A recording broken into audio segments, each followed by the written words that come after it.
यत् प्रमाणम् कुरुते लोकस्तदनुवर्तते न मे पार्थास्ति कर्तव्यम् त्रिषु लोकेषु किञ्चन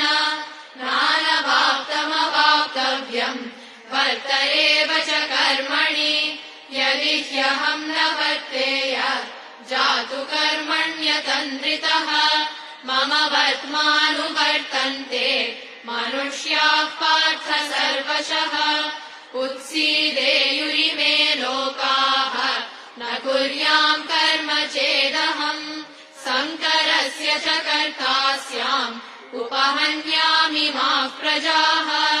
सक्ताः कर्मण्य विद्वांसः